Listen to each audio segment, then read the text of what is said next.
Hola gente, ¿cómo vamos? Bueno, estamos en la unidad 9, aplicaciones de las integrales definidas. Recuérdense que nuestro curso consta de 10 unidades. Hoy vamos a ver cómo calcular el área, ya sea en coordenadas polares o en coordenadas cartesianas en distintos casos. Bueno, les recuerdo que un sector circular es aquella porción de un círculo que obviamente va desde su centro hasta la circunferencia, pero que está limitado por dos radios, es decir, no es el círculo completo, sino es una parte del círculo. En un sector circular es importante el ángulo central, el radio y la longitud del arco de ese sector circular. Así que si yo quiero calcular el área de una porción de ese círculo, ¿verdad? De un sector circular, yo lo puedo considerar si la longitud del arco es suficientemente pequeña, yo lo puedo calcular, yo lo puedo considerar como un triángulo. Y sabiendo que el área de un triángulo es un medio de la base por la altura y la base y la longitud del arco está directamente relacionado con el ángulo central, por lo tanto para pequeñas longitudes yo puedo escribir que la longitud del arco es el radio por el diferencial del ángulo y la altura es el radio, con lo cual el diferencial del área me queda esta expresión que está aquí debajo. Y considero entonces el problema de calcular el área de un sector circular como la suma de esos pequeños triángulos o de esos triángulos infinitesimales que hablamos hace un momento. En realidad, y recordando la interpretación geométrica de la integral definida, lo que yo estoy diciendo es que calcular el área de un sector circular es nada más y nada menos que la integral definida entre alfa y beta de esa expresión que ya nosotros obtuvimos para el diferencial del área entre los dos ángulos, el inicial y el final, que hemos denotado acá como alfa y beta. Fíjense que veremos a lo largo de toda la clase que el diferencial del área es siempre lo que genera la integral definida que yo voy a usar para calcular toda el área. Obviamente, en la interpretación geométrica, el diferencial era de x, si la variable de integración era x, obviamente. Con lo cual no había que pasar mucha dificultad. Pero acá ya yo tengo otro diferencial porque depende de las coordenadas polares. Bueno, en este ejemplo y en el siguiente, dado el radio, dada la fórmula que genera este cardioide que está acá, lo que tengo que hacer es calcular sustituir en la expresión del diferencial del área, que era un medio del radio al cuadrado por el diferencial de zeta. Como R es igual a esta expresión, sustituyendo e integrando, se obtiene sin mucha dificultad el resultado obtenido. Y recuérdense que como yo estoy calculando toda el área de la figura, el ángulo va desde 0 hasta 2pi.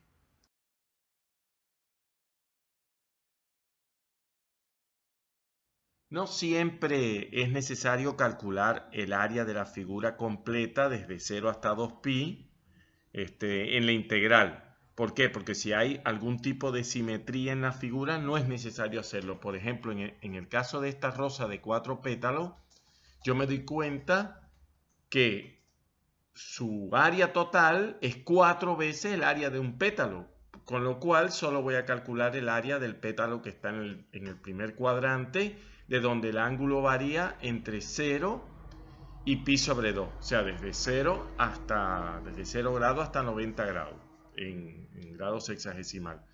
Con lo cual ya tengo toda la figura, el área de toda la figura. No obstante, multiplicando 4 veces por ese resultado. No obstante, si ustedes quieren, también pueden calcular esta segunda integral directamente entre 0 y 2pi. Bueno, y obviamente, si yo quiero calcular el área de una cierta figura que está limitada entre dos curvas, obviamente yo sé, porque ya lo hemos hecho en otras ocasiones, que al mayor le resto la menor y el área resultante es la que estoy buscando. Y cada una de esas áreas depende, obviamente, del radio que tiene cada una de las figuras. Y ese mismo procedimiento que dijimos para coordenadas polares es lo mismo para cualquier tipo de coordenada. Siempre se resta un área menos la otra. En el caso particular de acá, yo lo que tengo que encontrar es el área que está entre esas dos curvas. Bien. Para ello, lo único que tengo que analizar es cuál es el área mayor y cuál es el área menor. En realidad, lo que estoy diciendo es cuál es la curva que está por encima y cuál es la curva que está por debajo. Y después resto esas dos como tal.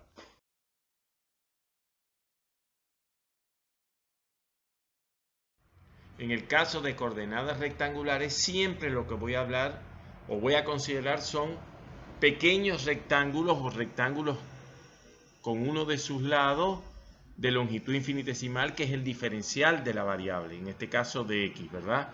Con lo cual, el área de un rectángulo que yo sé que es largo por ancho, en realidad es la base por la altura. La base es el diferencial de x y la altura es la diferencia entre las dos curvas. Como ya tengo el diferencial y tengo la diferencia, en fin, solo tengo que calcular esta integral que está planteada acá al final.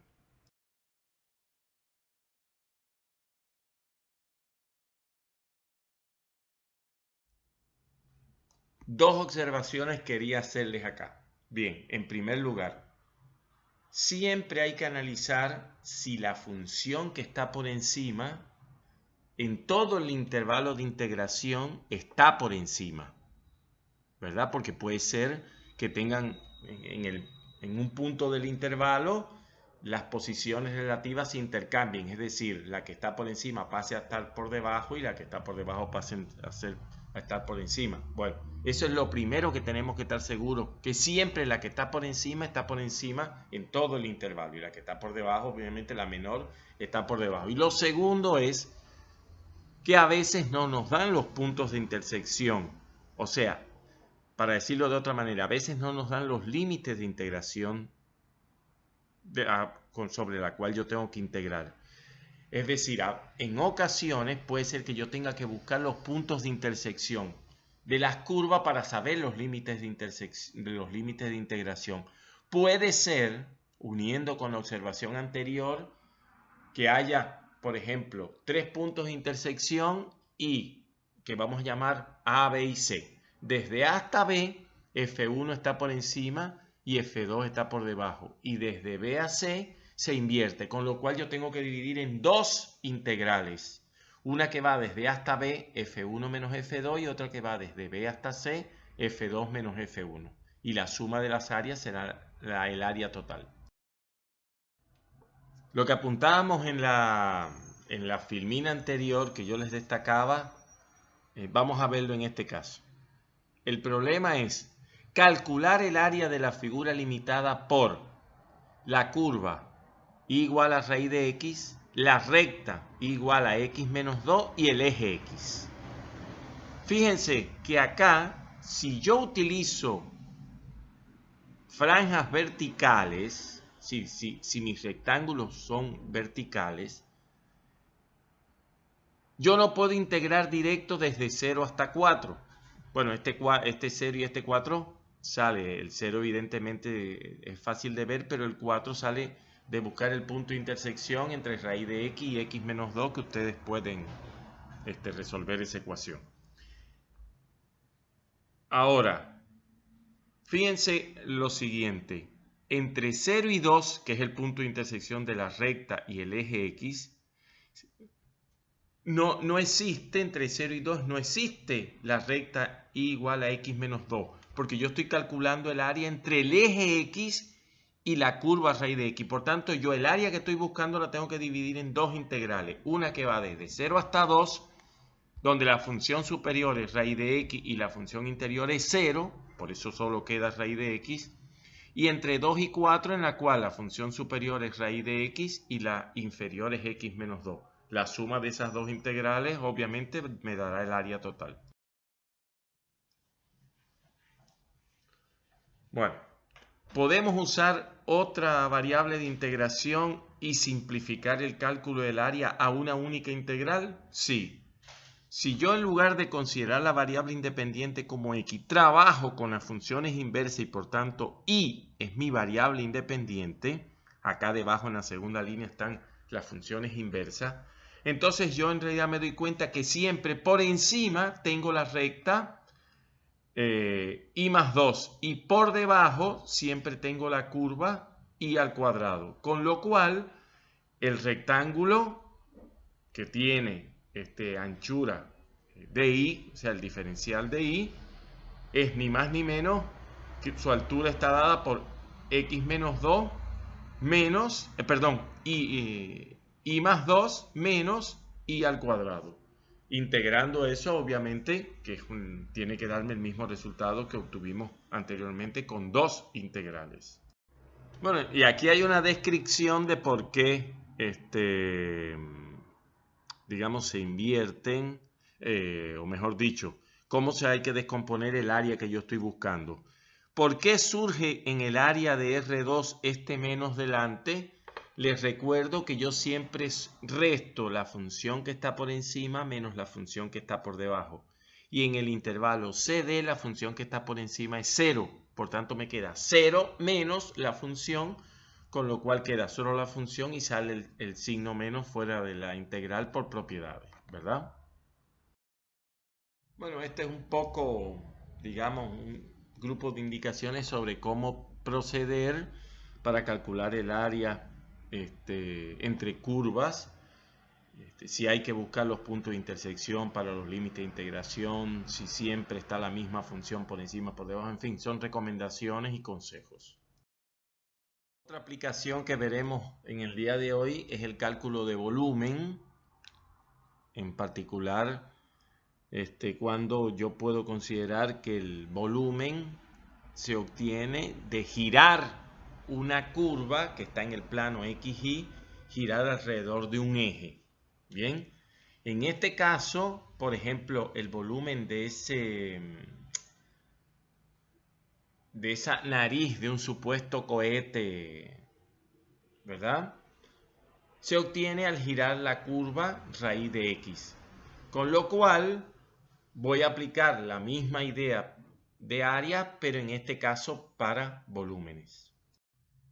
Si en el área consideraba rectángulos, obviamente al rotar ese rectángulo lo que se genera son cilindros. Cilindros que tiene el radio, es el que va desde el eje X hasta la curva, en este caso, y la altura es el diferencial. Con lo cual, y sabiendo que el volumen de un cilindro es la altura, que en este caso, como dijimos, es el diferencial de X, por el área de la base, que es pi por el radio al cuadrado, y sabemos que el radio es el que va desde el eje hasta la curva, en este caso me queda raíz de X al cuadrado. Ahí con esta expresión que está aquí yo calculo, obviamente, el volumen de ese pequeño cilindro. La suma de todos los volúmenes de esos cilindros me van a dar el volumen total del cilindro, y eso lo voy a hacer obteniendo una integral, utilizando una integral definida como viene en la siguiente filmina y que ustedes pueden terminar sin ningún tipo de problema.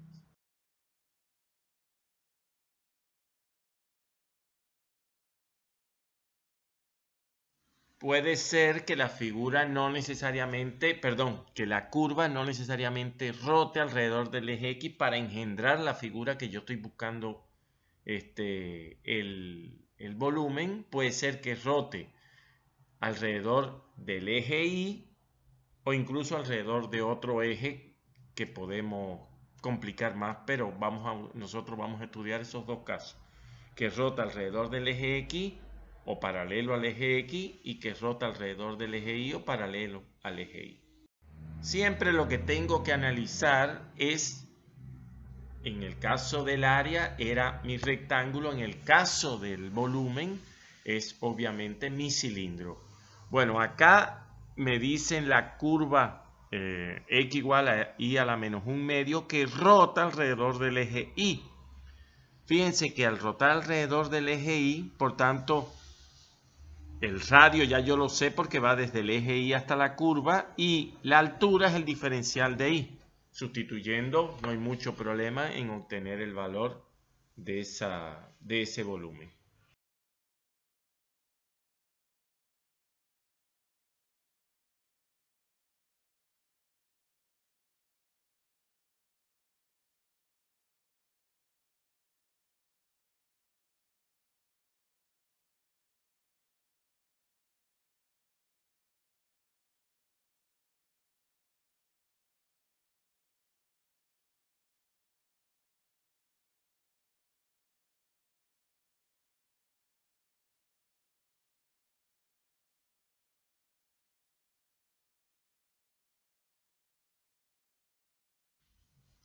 En este ejemplo y el que viene un poco más adelante, estamos usando la idea esa que ya discutimos para el área.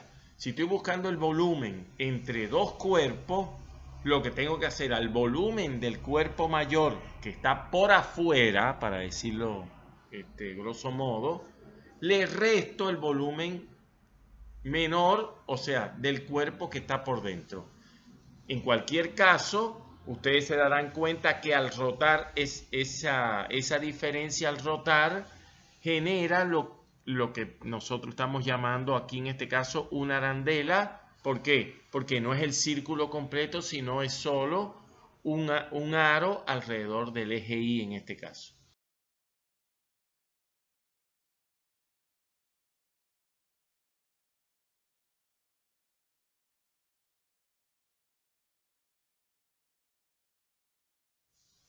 Este método puede ser usado incluso para obtener fórmulas conocidas de la geometría elemental, como es el volumen de una pirámide de base cuadrada, ¿verdad? Que conozco sus lados y, en fin, tiene que coincidir con lo que ya nosotros sabemos.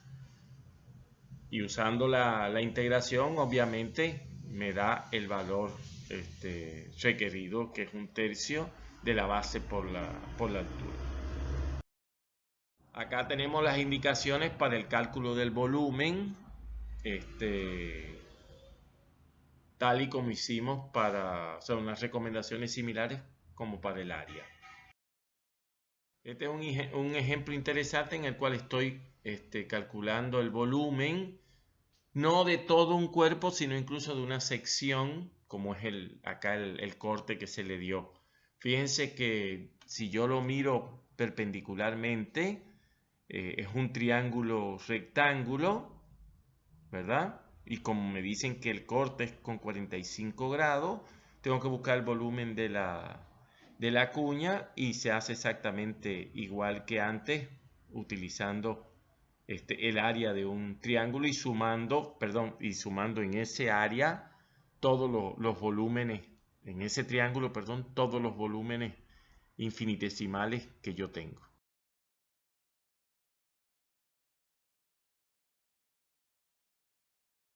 Este es un principio fundamental, no solo en el cálculo integral, sino en muchas cuestiones aplicadas. Y va a ser lo que nosotros vamos a usar como base en los siguientes casos.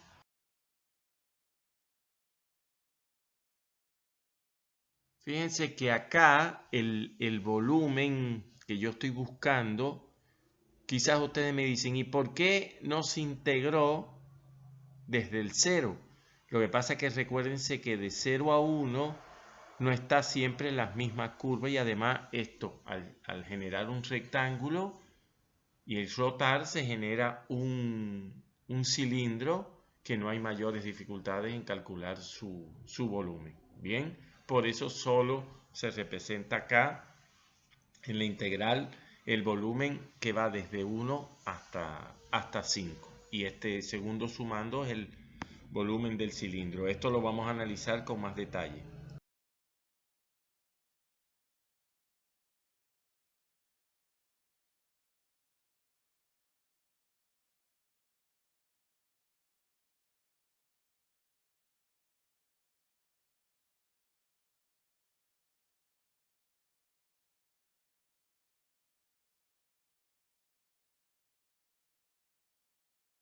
A veces el cuerpo que se obtiene al rotar no es tan sencillo de trabajar como es este caso.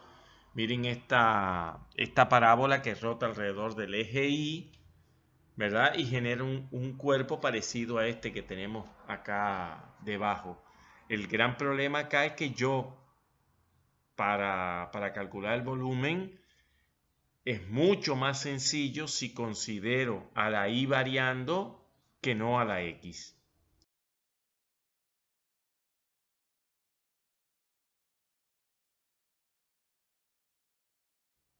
Lo que quise decir es que el volumen entonces de esa figura siempre va a estar dada por ¿quién? Por la suma de todos estos cilindros que yo estoy representando acá en verde, pero que empiezan en 2 y terminan en 8, para la X que va entre 2 y 8. Por lo cual, lo que tengo que hacer es varía la X en 3 intervalos y puedo calcular el volumen sumando todos estos volúmenes de los cilindros que se van obteniendo acá, pero cuando la X se mueve, considerando, recuérdense que la Y también va variando. Por eso la suma es esta integral que está representada aquí debajo. Les recuerdo que el volumen de un cilindro es el área de la base por la altura. Bueno, y esto es un poco la conclusión de qué debemos hacer si la figura rota alrededor del eje X o rota alrededor del eje Y. En un caso usamos el método de caracol y el otro en el caso del método de la arandela, pero en definitiva ustedes saben que siempre es trabajar con el diferencial de X o con el diferencial de Y.